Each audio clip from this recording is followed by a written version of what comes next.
warahmatullahi wabarakatuh. Perkenalkan, nama saya Jihan Aisyah Ramadhania. Selamat siang semuanya, perkenalkan nama saya Nabila Amanda Kuningan.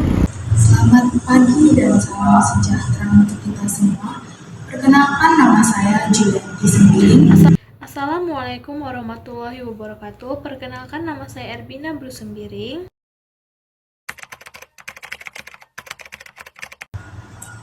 Konflik Rusia-Ukraina dimulai pada tahun 2014 silam, yang dimulai dengan aneksasi Crimea oleh Rusia. Rusia mengklaim kalau tindakan mereka ini dilakukan sebagai bentuk perlindungan terhadap warga negara dan etnis Rusia yang ada di Ukraina. Namun, banyak negara dan organisasi internasional yang menilai bahwa tindakan Rusia tersebut termasuk ke dalam justifikasi yang tidak sah untuk agresi. Penyebab Rusia melakukan intervensi militer dikarenakan konflik di Ukraina.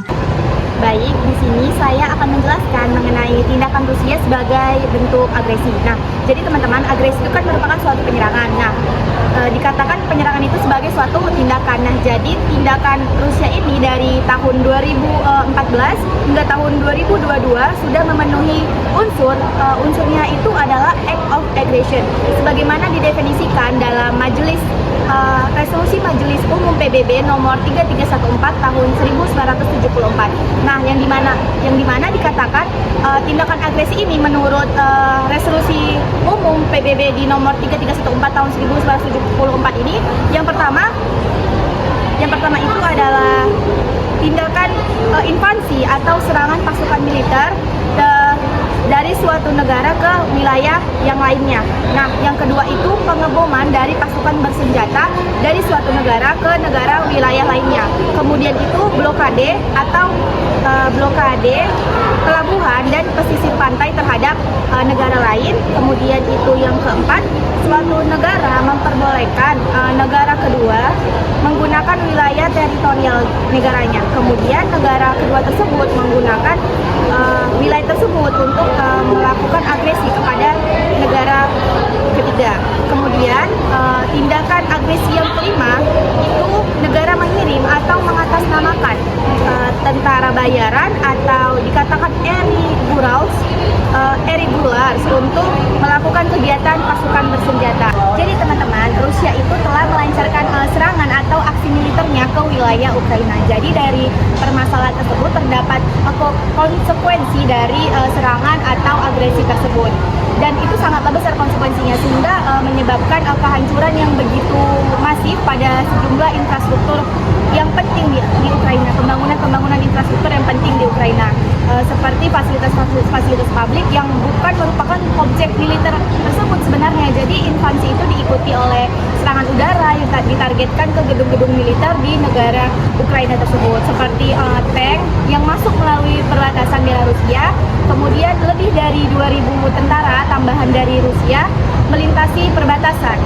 Kemudian ditambah lagi NATO mengatakan pasukan Rusia di Ukraina Timur ini mendukung operasi tersebut gitu, dengan sistem komando dan sistem kontrolnya, yang dimana sistemnya itu termasuk sistem pertahanan udara dengan rudal permukaan udara yang canggih dan sistem udara tak berawak, kemudian beberapa roket canggih, sistem peperangan elektronik.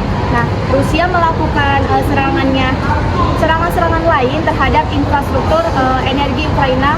Objeknya itu salah satunya di wilayah Kiev dan Odessa, kemudian juga ada Vinnytsia yang terkena serangan dari agresi Rusia tersebut. Jadi teman-teman, aneksasi dari Rusia tersebut termasuk ke dalam tindakan agresi, karena mereka mengambil suatu wilayah dari Ukraina sendiri dan mengambilnya itu secara agresi yang sangat mengancam gitu, penyerangan yang sangat luar biasa lah kalau kita bilang ya. Jadi dari tindakan agresi Rusia tersebut terhadap wilayah Ukraina itu melanggar beberapa ketentuan hukum internasional, yaitu pada pasal 2 ayat 4 Piagam PBB tentang larangan penggunaan kekerasan, yang menjelaskan bahwa melarang tindakan mengancam atau menggunakan kekuatan terhadap integritas wilayah atau suatu kemerdekaan politik, teman-teman. Jadi dengan cara apapun lah gitu ya, kita tidak boleh sebenarnya mengambil wilayah itu dengan cara yang agresi gitu. Nah, jadi bertentanganlah dengan tujuan-tujuan dari PBB gitu, Perserikatan Bangsa-Bangsa. Jadi tindakan Rusia ini pada tahun 2014 dan tahun 2022 itu setelah melanggar lah piagam PBB tersebut pasal 2 ayat 4. Baik teman-teman, sekian penjelasan dari saya Jian Aisyah Ramadhania mengenai tindakan Rusia sebagai bentuk agresi. Kemudian penjelasan selanjutnya akan dijelaskan oleh rekan saya. Konflik antara Rusia dan Ukraina dimulai sejak tahun 2014 ketika Rusia mencaplok wilayah Crimea. Situasi semakin memburuk pada Februari 2022 saat Rusia melancarkan invasi besar-besaran ke Ukraina. Serangan ini mencangkup pengeboman, pengiriman pasukan, dan menduduki wilayah Ukraina secara langsung. Dalam hukum internasional, tindakan ini termasuk dalam kategori agresi bersenjata karena melibatkan penggunaan kekuatan militer terhadap negara berdaulat tanpa izin atau alasan hukum yang sah. Di dalam hukum internasional, tepatnya Pasal 51 Piagam PBB disebutkan bahwa setiap negara punya hak membela diri kalau diserang. Artinya, Ukraina secara hukum untuk melakukan pertahanan terhadap invasi Rusia. Pasal 51 juga memungkinkan negara yang diserang untuk meminta bantuan dari negara lain yang dikenal sebagai pembelaan diri kolektif. Ukraina memanfaatkan hak ini dengan meminta dan menerima bantuan militer serta logistik dari Amerika Serikat, negara-negara Eropa, dan anggota NATO. Menerima pelatihan, senjata, sistem pertahanan udara, dan bantuan kemanusiaan dari berbagai negara. Tindakan ini sah secara hukum internasional karena bantuan diberikan atas permintaan Ukraina sebagai pihak yang diserang. Rusia juga mencoba mengklaim pasal 51 sebagai dasar pembelaan diri, namun Rusia tidak diserang terlebih dahulu oleh Ukraina. Mengklaim bahwa Ukraina melakukan genosida terhadap kelompok bahasa Rusia tidak terbukti secara hukum dan tidak mendapat pengakuan internasional. Oleh karena itu, klaim Rusia membela diri tidak sah dalam hukum internasional. Adapun kesimpulan dari yang saya sampaikan yaitu Ukraina memiliki dasar hukum yang kuat berdasarkan pasal 51 Piagam PBB untuk melindungi diri dari serangan Rusia, menggunakan kekuatan militer secara sah, meminta bantuan dari negara lain atau kolektif. Berbeda dengan Rusia yang melakukan agresi, tindakan Ukraina dinilai sah dan didukung oleh komunitas internasional. Ini adalah contoh nyata penerapan prinsip hak membela diri dalam hukum internasional. Pada 24 Februari 2022, Rusia meluncurkan serangan besar-besaran ke Ukraina. Rusia meluncurkan serangan rudal ke beberapa kota, dan Kiev yang merupakan ibu kota negara ini menjadi salah satu target utama. Hal ini memaksa sepertiga penduduk Ukraina untuk mengungsi meninggalkan negaranya. Kemudian Rusia juga memulai invasi darat skala besar dari berbagai arah. Berdasarkan hukum internasional, jadi konflik antara Rusia dengan Ukraina ini makin memanas semenjak Februari tahun 2022. Di mana karena dampaknya ini tidak hanya kepada Ukraina saja, melainkan mengganggu keamanan serta perdamaian dunia.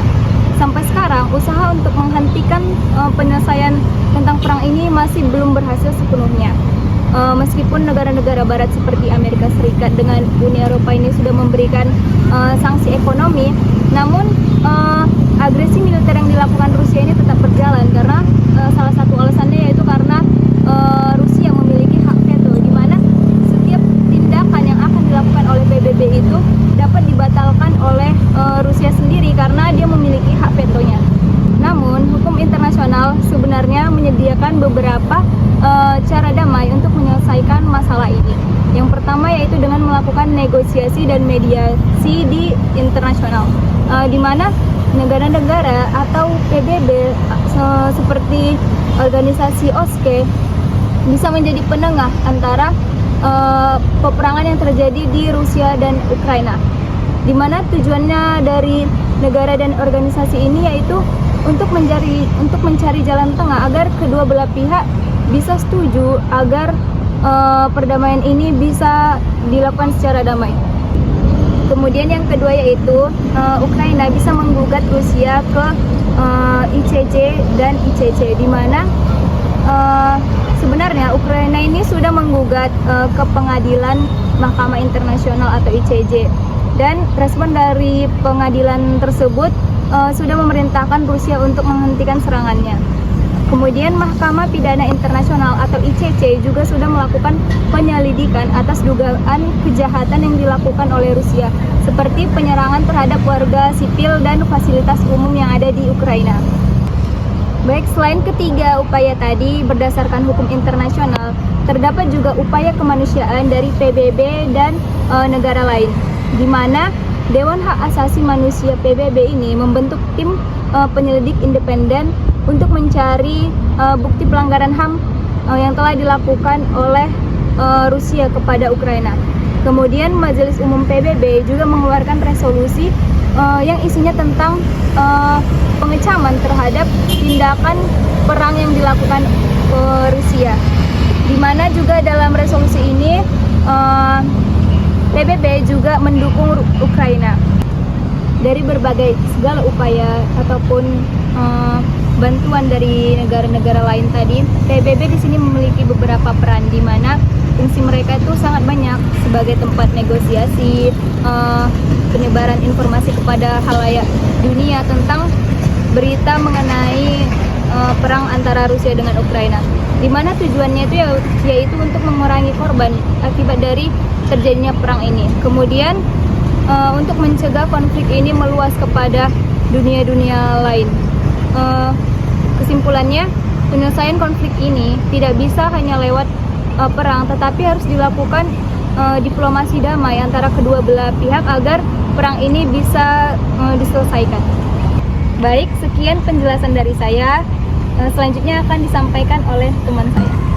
Konflik terjadi diawali dari Presiden Ukraina yaitu Viktor Yanukovych menolak melakukan kesepakatan dagang dengan pihak Uni Eropa dan memilih melakukan kesepakatan dagang dengan pihak Rusia.